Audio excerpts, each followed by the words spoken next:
Yo, what is up, ladies and gentlemen? Welcome back to the channel. On today's episode, we are doing something fresh, something brand new. We are breaking down some kids matches. Now, I've got a black belt friend named thisThe who is part of the Logic BJJ team, and she runs her own gym, and she came up with the idea to break down some of the kids matches, and I thought that was a phenomenal idea because these kids, they honestly sometimes move better than some of the black belts that you know, and these kids, if they keep going, they're going to be the ones that we watch in Worlds and Pans, winning gold medals there. So I decided to start with this video that I found featuring a kid by the name of Zain, who is out of Gracie Humaira. So we're going to break down some of his techniques here. So with all that out of the way, let's get into this breakdown. So here we are at the start of the match. Zain is going to be on the right, and he's going to grab a collar sleeve grip here, circle around, and then he's going to look at his coach here and then sit to guard and then hit a beautiful throw. I don't know the name of this throw. My judo people, please leave the name of that throw in the comment section. And then he's going to score 2 points for the throw and then 2 points for the knee on belly. So we're going to pause it here because this is kind of a strategic thing I want to bring up, especially if you're a kid and you're competing or just a competitor in general.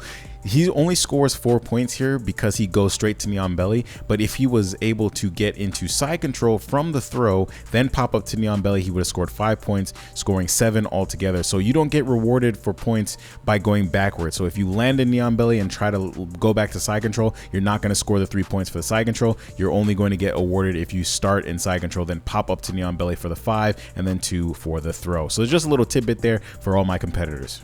So here we are. Zain is going to circle around to the other side, but his opponent is going to be able to stop him from getting into a knee on belly and get him into a half guard position. Zain is going to have a nice crossface with his left hand and hike his leg up, trying to get his knee line above his opponent's knee line. And what he's going to do here is once the knee is semi-free, you can see right here his right knee, he's going to start getting into a classic knee cut passing position, using his left leg to kick the top leg of his opponent and then pass the guard for 3 more points. So I apologize for my choppy video here. I guess my recording software doesn't like to play nice with some of the videos I get from YouTube, but Zain is going to get back to knee on belly and then pass into mount using his right leg over the top, scoring 4 more points. And I really enjoy how Zain is using the knee on belly to not only provide pressure, but also use it as a passing position here. So his opponent is trying to do the flat leg escape. Zain is going to try to take the back, getting into a technical mount position, trying to force the back off the mat. And I don't exactly know what happens here. He goes back to knee on belly and his opponent's able to get back up because Zain kind of backs away from that position, but he backs away with the collar sleeve position, then takes an inside trip to make his opponent step back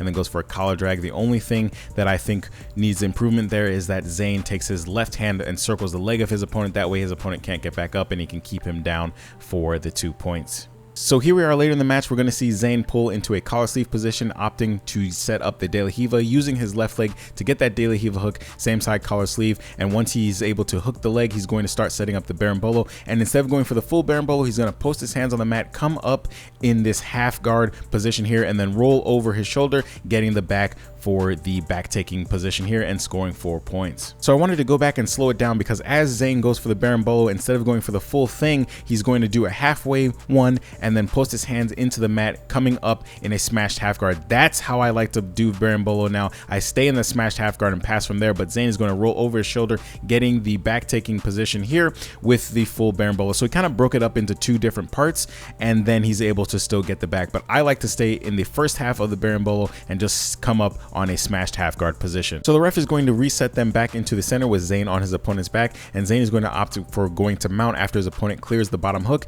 Zain is going to take his left leg over the top here, get into the mount position. As his opponent tries to escape, he's going to take the arm, switch over for an armbar position. His opponent tries to come up, but Zain is going to put him back down, and now Zain is going to start working on the arm. So you're going to see here, Zain is going to be able to pop the arm, and the ref is instantly going to stop the match because for kids matches, once you have the armbar fully extended, that's pretty much game over, and they stop the match right there. Zain is going to win via armbar submission. So ladies and gentlemen, that is the end of the video. Thank you guys for watching, and thank you guys for supporting the channel. It truly means more than you know. I hope you guys like me bringing this new content to the channel. I haven't found too many channels that break down kids matches, and in today's day and age, kids are moving better than some of the black belts that you see out there. So I wanted to start bringing some of these breakdowns to the channel in case you have kids that want to compete, or you run a kids class, or you just want to see like where people are progressing from their lower juvenile belts all the way through their black belt careers. So with all that out of the way, thank you guys, and I'll catch you on the next one. Peace.